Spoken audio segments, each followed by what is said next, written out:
You can copy and move content in Excel. Here's a list of customer credit data. I want to move the account number here so that it is the first column of the worksheet.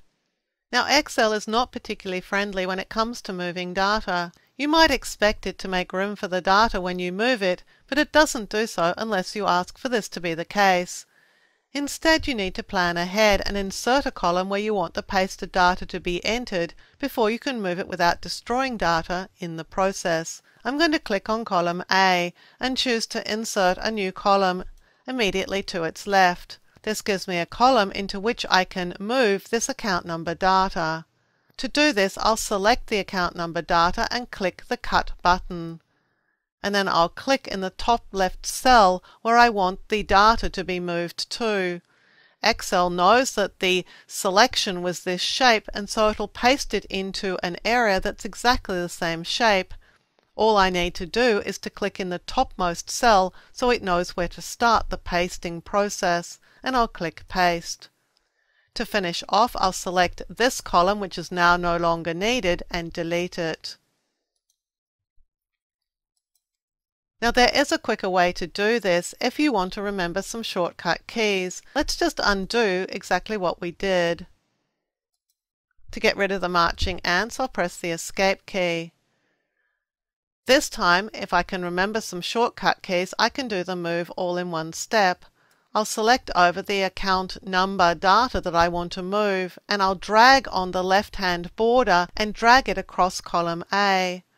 Right now, if I were to let go of the mouse button, I would be pasting it on top of the customer data and destroying that data in the process. But if I add the Shift key, you'll see that there's now a bar down the left of column A. This is telling me I'm about to move my data into that area. I'll let go of the left mouse button. You can see that the account number data has now been inserted into column A, and the customer data has been moved across into column B.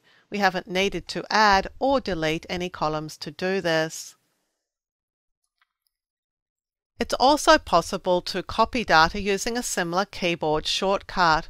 I'm going to select the customer data this time, and I'm going to position it, a copy of it, between columns C and D. Again, having made my selection, I'm going to drag on the data that I want to copy. I'll add the Shift key so that we can position it right between columns C and D. And because I want to make a copy, I'm going to add the Control key as well. The Control key makes a copy. I'll let go the left mouse button and then let go the Shift and Control keys. And here we have the customer data in place. We've made a duplicate of it. You can also duplicate data within sheets in a workbook. And you can do it also between sheets in different workbooks. We'll copy some data from this sheet to a new sheet in this workbook. I'll select over the data that I want to copy, and then I'll click the copy icon here.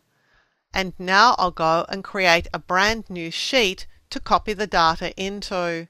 If I wanted to copy it to a different workbook at this point, I would open a new workbook and click in the sheet in the new workbook that I want to copy the data into. Then I'll click in the top leftmost cell of where I want the data to be copied and just click Paste.